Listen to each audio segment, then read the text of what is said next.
नमस्कार, आप देख रहे हैं आज तक। आपके साथ मैं हूं सईद अंसारी। वक्त हुआ है इंडिया 360 का और हम हाजिर हैं देश की तमाम बड़ी खबरों के साथ। लेकिन शुरुआत करेंगे पाकिस्तान के धोखे की खबर से।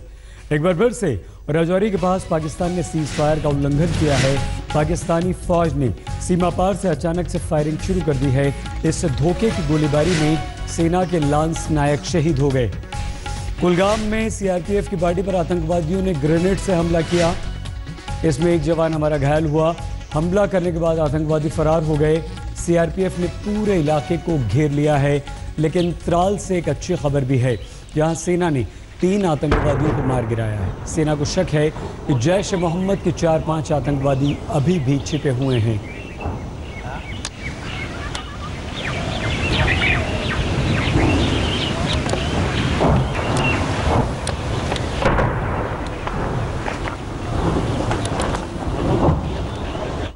पुलवामा के त्राल में आतंकवादियों और सुरक्षा बलों के बीच मुठभेड़ जारी है, जहां तक अभी तक 3 आतंकवादी मारे जा चुके हैं। बाकी आतंकवादियों की तलाश चल रही है। जमीन से लेकर आसमान तक सेना अपनी नजर बनाए हुए है। इन आतंकवादियों के जैश ए मोहम्मद से जुड़े होने की बात अब सामने आ रही है।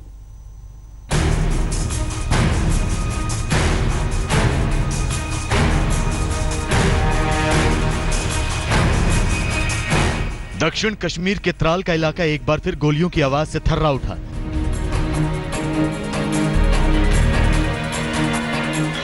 सुरक्षा बलों को जंगल में आतंकियों के एक गुट को घेरने में कामयाबी मिली और फिर खुल गया मोर्चा। दोनों ओर से जबरदस्त गोलीबारी की खबर है। एनकाउंटर में अब तक 3 आतंकी मारे जा चुके हैं। सुरक्षा बलों को शक है कि अभी भी इलाके में 4 से 5 आतंकी छिपे हुए हैं। मारे गए आतंकियों का संबंध जैश ए मोहम्मद से है। सेना, सीआरपीएफ और पुलिस के ज्वाइंट ऑपरेशन में इलाके के चप्पे चप्पे को खंगाला जा रहा है। पूरा इलाका सील है, ऐसा कि परिंदा भी पर न मार सके। इस साल आतंकियों के घाटी में एनकाउंटर में मारे जाने के आंकड़ों में बढ़ोतरी हुई है।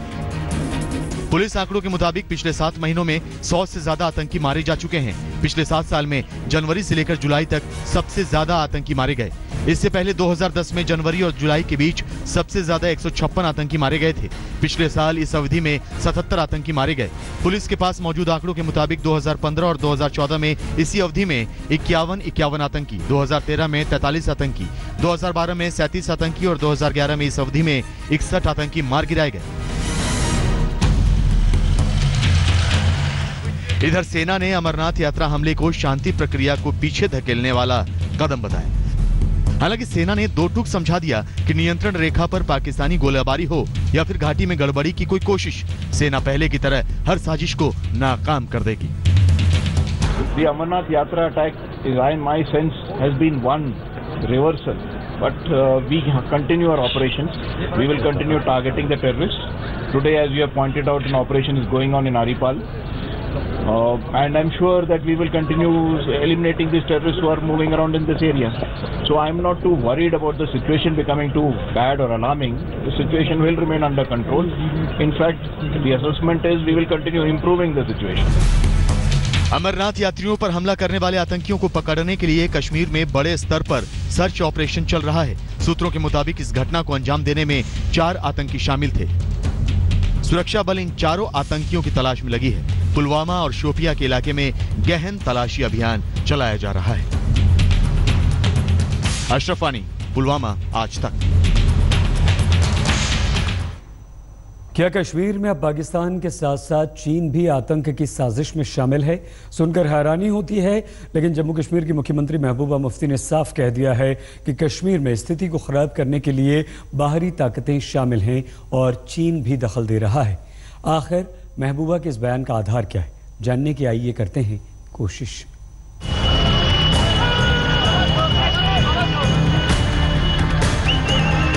जम्मू कश्मीर में कमोबेश हर रोज मुठभेड़ में आतंकवादियों का सफाया हो रहा है, लेकिन दहशतगर्दी की जड़ तक सेना और सुरक्षा बलों की कुल्हाड़ी अभी पहुंच नहीं पाई है। अब तक पाकिस्तान को ही जम्मू कश्मीर का सबसे बड़ा खलनायक माना जाता था, लेकिन उसके साझेदार के रूप में अब बड़ा भाई चीन भी साथ आ गया है। हम ऐसा इसलिए कह रहे हैं क्योंकि जन्नत को जहन्नुम बनाने की साजिश में आतंकी रसद की सप्लाई पर राज्य की मुख्यमंत्री महबूबा मुफ्ती ने बड़ा खुलासा किया है। मैं अपने मुल्क के लोगों की बहुत शुक्रगुजार हूँ, होम मिनिस्टर साहब की बहुत शुक्रगुजार हूँ कि उन्होंने इस मुश्किल वक्त में हमारा साथ दिया। और ये जो लड़ाई इस वक्त हो रही है जिसमें बाहर की ताकतें शामिल है और अब तो बीच में बदकिस्मती से चीन ने भी इसमें हाथ डालना शुरू किया है। मुझे खुशी है कि हमारी तमाम पॉलिटिकल पार्टीज, तमाम लोग एकजुट हो गए हैं। दिल्ली में महबूबा मुफ्ती गृह मंत्री राजनाथ सिंह से मुलाकात करने आई थी और बैठक के बाद जाते जाते उन्होंने देश को ब्रेकिंग न्यूज दे दिया। हालांकि उन्होंने चीन को लेकर अपने बयान का आधार तो नहीं बताया, लेकिन जिस तरीके से चीन पिछले कुछ दिनों से लगातार कश्मीर को लेकर भ्रामक और भड़काऊ बयानबाजी कर रहा है, महबूबा का खुलासा एक हकीकत हो सकता है। पाक अधिकृत कश्मीर में चीन का सीधा दखल है। वो पीओके से कराची तक चीन पाकिस्तान इकोनॉमिक कॉरिडोर यानी सीपीईसी के तहत सुपर हाईवे भी बना रहा है। सुरक्षा विशेषज्ञ भी बताते हैं कि पाकिस्तानी बंकरों में चीनी सैनिकों की मौजूदगी कई बार देखी गई है। कश्मीर में पाकिस्तान सिर्फ चीन की ताकत के बलबूते ही खुराफात करता है। Even it has been noticed that in certain bunkers the Chinese troops have been seen along with Pakistani bunkers, and Pakistan appears to play greater and greater role in Kashmir in terms of mischief making, primarily because it has a very strong backing of China. पूर्वी सीमा पर चीन पहले ही अरुणाचल प्रदेश तक अपना हक जताता है। मौजूदा तारीख में सिक्किम, भूटान इलाके में डोकला को लेकर तनातनी जारी है। अब जम्मू कश्मीर में भी ड्रैगन की आतंकी लपटों के दाखिल होने पर महबूबा का बयान हिंदुस्तान को सतर्क और सचेत करने वाला है। दिल्ली से पोलोमी साहा और शालिनी मारिया लोबो के साथ आज तक ब्यूरो। अगली खबर हमारी उत्तर प्रदेश विधानसभा में संदिग्ध विस्फोटक की बरामदगी से है। उत्तर प्रदेश विधानसभा में लगातार दूसरे दिन पुलिस ने संदिग्ध पाउडर बरामद किया तो हड़कंप मच गया। एनआईए, यूपी एटीएस की टीमें दिन भर विधानसभा को खंगालती रहीं। उधर पुलिस ने समाजवादी पार्टी के विधायक मनोज पांडे से भी पूछताछ की है।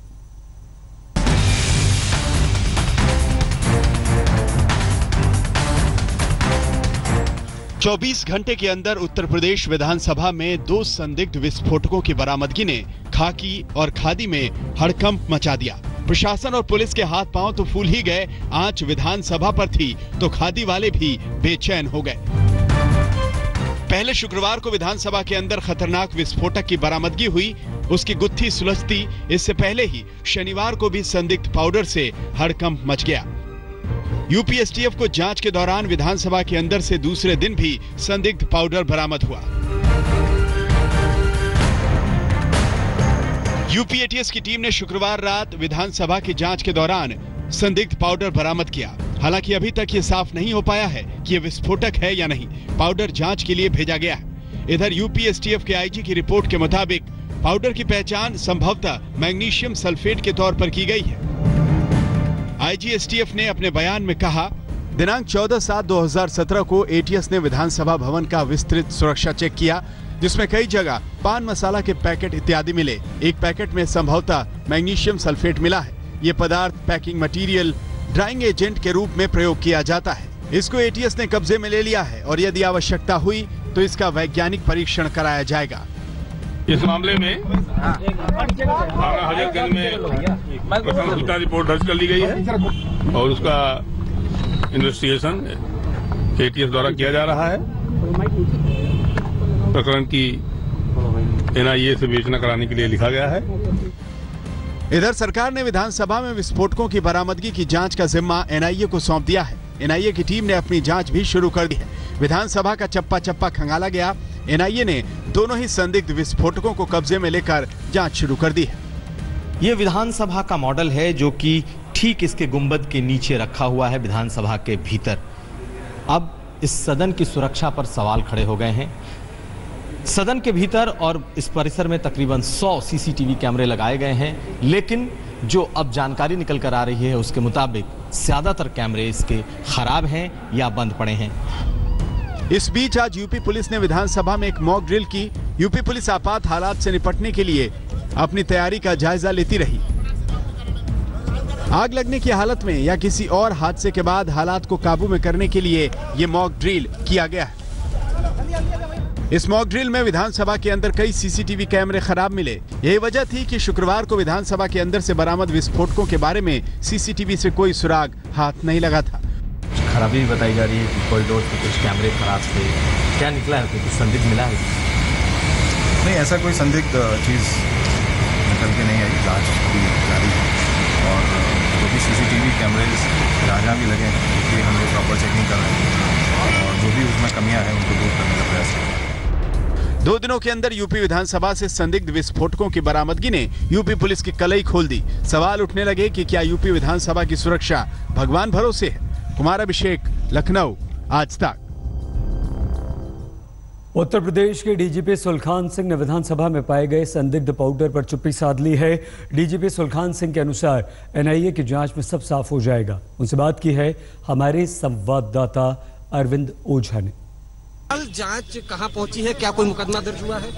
नहीं, मैंने जैसा बताया आपको FIR दर्ज हो चुकी है और विवेचना हो रही है इसकी। किस तरीके के लैप्सेस है? क्योंकि एक खतरनाक विस्फोटक वो अभी कोई ऐसी बात बताना ठीक नहीं होगा इसमें। मनोज पांडे जो है उनसे पूछताछ हुई है, समाजवादी पार्टी के विधायक। ये ATS विवेचना कर रही है, अभी विवेचना की बातें शेयर करना ठीक नहीं है। अच्छा, एक आखिरी सवाल की ये जो विस्फोटक है वो विधानसभा में बरामद हुआ है, क्या सुरक्षा में कोई लैप्स मानते हैं? क्या NIA से आपने जांच के लिए लिखा है? NIA से विवेचना के लिए लिखा गया है और विवेचना के आधार पर आगे कार्रवाई कराई जाएगी। अब बिहार में महागठबंधन पर छिड़ी दरार की यह खबर है। आज तेजस्वी यादव और नीतीश कुमार आमने सामने आते आते रह गए। दरअसल एक सरकारी समारोह में तेजस्वी को बतौर उप मुख्यमंत्री शामिल होना था। वहां मुख्यमंत्री नीतीश की मौजूदगी भी होनी थी, पर तेजस्वी यादव ने इस भेंट मुलाकात से दूरी बना ली, समारोह में नहीं आए। लगता है बिहार के उप मुख्यमंत्री और लालू के बेटे तेजस्वी यादव चाचा नीतीश से आंखें मिलाने से बच रहे हैं। तभी तो तनातनी के बीच सीधी मुलाकात से कन्नी काट गए। मुख्यमंत्री के ठीक बगल की कुर्सी तेजस्वी के लिए सजी थी। टेबल पर नेम प्लेट भी चस्पा थी, लेकिन जब उप मुख्यमंत्री नहीं पहुंचे तो पहले नेम प्लेट को ढका गया, फिर नेम प्लेट हटा दी गई। महागठबंधन में तनातनी के बीच आज पटना में आयोजित कौशल विकास कार्यक्रम में उप मुख्यमंत्री तेजस्वी यादव को आना था, लेकिन जब वो नहीं आए तो इसको सत्तारूढ़ महागठबंधन में RJD और JDU के बीच बढ़ती खटास के तौर पर देखा गया। बहुत ही चतुराई के साथ यहाँ पर सरकार के लोगों ने उनके नेम प्लेट को आधा ढक दिया गया है कि अगर तेजस्वी नहीं आते हैं तो उनके नेम प्लेट को हटा दिया जाएगा। तो साफ तौर पे जो राजनीतिक अस्थिरता देखने को मिल रही है, सरकार रहेगी जाएगी, तेजस्वी इस्तीफा देंगे या फिर नीतीश कुमार खुद इस्तीफा देंगे, इस राजनीतिक संकट के बीच में जाहिर सी बात है बिहार सरकार और सरकार के लोग भी असमंजस में हैं। दरअसल शुक्रवार को लालू यादव ने 2 बातें साफ कर दी। पहली ये कि तेजस्वी यादव इस्तीफा नहीं देंगे और दूसरी ये कि वो अपनी तरफ से महागठबंधन में दरार को और चौड़ी नहीं करेंगे।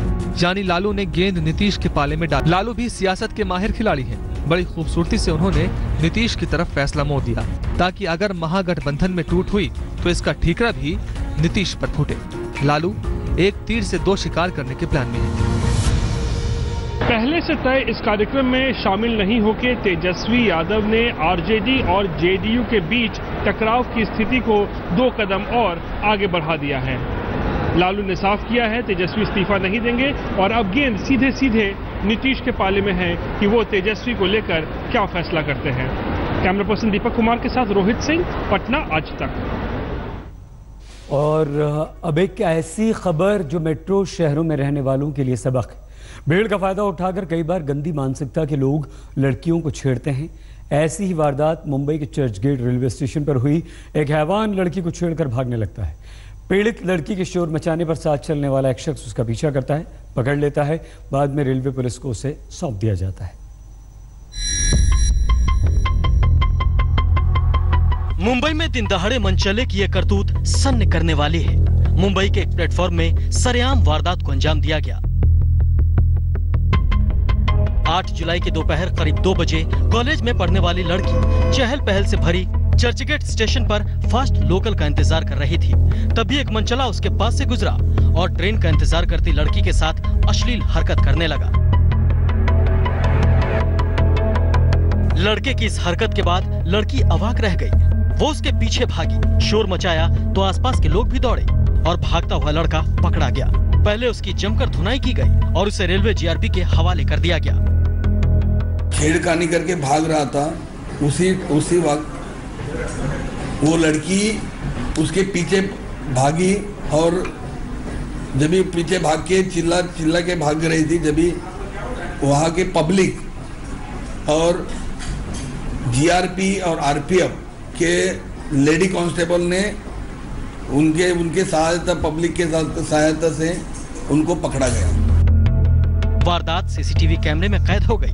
मनचले को पुलिस ने हिरासत में ले लिया है, पर आरोपी नाबालिग निकला। लेकिन इसकी करतूत देखकर कोई उसके अपराध को कम करके नहीं आंक सकता। सीसीटीवी में कैद वारदात उन लोगों की भी बोलती बंद करने के लिए काफी है जो नाबालिग अपराधी के साथ अपराध को कम आंकते हैं। मुंबई से मुस्तफा शेख के साथ आज तक ब्यूरो। और अब खबर देश के अलग अलग हिस्सों में बाढ़ के कहर की। लगातार बारिश के बाद से नदियां उफान पर हैं और आलम यह है कि कई जगहों पर बाढ़ से स्थिति बहुत बुरी है। 5 अलग अलग तस्वीरें हम आपको दिखाएंगे। गुजरात के कई शहरों में स्थिति गंभीर है। खतरे को देखते हुए वायुसेना को अलर्ट कर दिया गया है।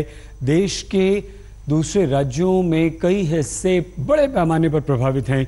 उत्तर प्रदेश की बस्ती में घाघरा नदी के बढ़ते जलस्तर की वजह से लोगों की नींद हराम है। असम में उफनती नदी के संकट से जूझने के लिए जबरदस्त तैयारियां हैं। लोग बांस के सहारे बाड़ बना रहे हैं ताकि स्थिति पे काबू की जा सके। राजस्थान के बांसवाड़ा में इतनी बारिश हुई कि बरसाती नदी के उफान में एसडीएम बह गए। उनका अभी तक कोई अता पता नहीं है।